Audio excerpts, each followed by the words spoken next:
लगमा में बागेश्वर बाबा आबि रहल छथि या नहीं। नमस्कार, जय हिंद, जय मिथिला। हम छी कृष्णा और अहाँ देख रहल छी स्टैंड विथ मिथिला।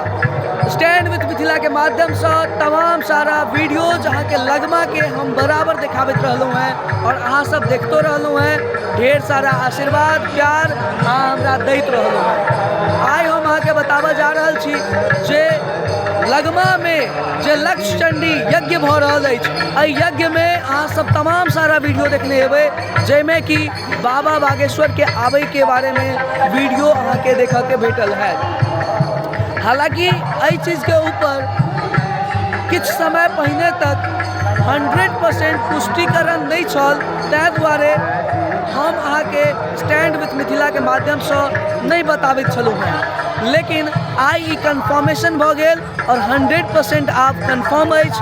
बाबा बागेश्वर अहाँ के आबि रहल छथि लगमा ब्रह्मचर्य आश्रम लक्ष्य चंडी यज्ञ के एहि पावन सांस्कृतिक पूजा में। जाई सांस्कृतिक पूजा हम एहि दुआरे, चूँकि ई समूचा मिथिला ने संपूर्ण देशवासी एवं विश्व के कल्याण लेल एहि तरह के जे से पावन पूजा भ रहल अछि, पावन भ रहल अछि। कहबाक तात्पर्य ई छै जे बागेश्वर बाबा अहाँ के आबि रहल छथि लगमा लक्ष्य चंडी यज्ञ में और वो एक दिन के लेल एता 11 तारीख को। और ई अहाँ के हम स्टैंड विथ मिथिला के माध्यम से बता रहल छी। संभवतः काल्हि अर्थात 9 तारीख को बागेश्वर बाबा अपन ऑफिशियल आईडी से सेहो एहि चीज के पब्लिश करथिन और वो बतेथिन कि हम दरभंगा लगमा बिहार जे अहाँ के मिथिला के क्षेत्र भ गेल लगमा, ओहिठाम आबि रहल छी।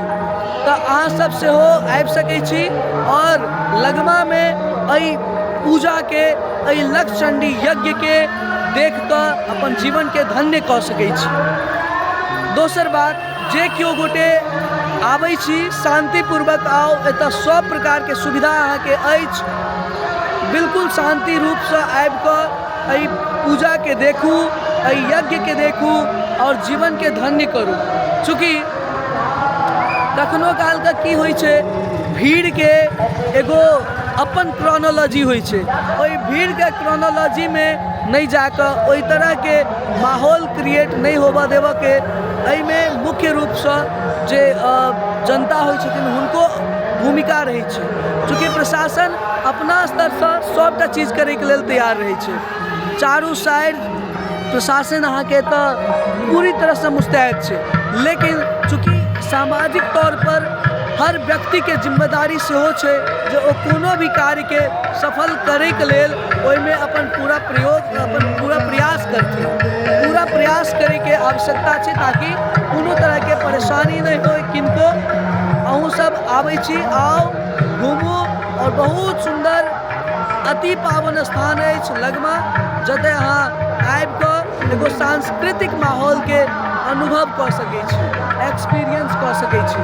ताहि दुआरे अहाँ सब गोटे से हम एते जरूर कहब जे स्टैंड विथ मिथिला अहाँ सब गोटे के एहि 16-15 दिवसीय जे यज्ञ भ रहल अछि ओहिमे आमंत्रित कऽ रहल अछि। अहाँ सब जरूर आउ और घूमू, देखू और एहि के लुत्फ उठाउ। देख लियो चमकैत लगमा के ई सुंदर सन मंदिर अहाँ के दिखा फिर भेंट करब कोनो और वीडियो में। साथ बनल रहू और देखैत रहू।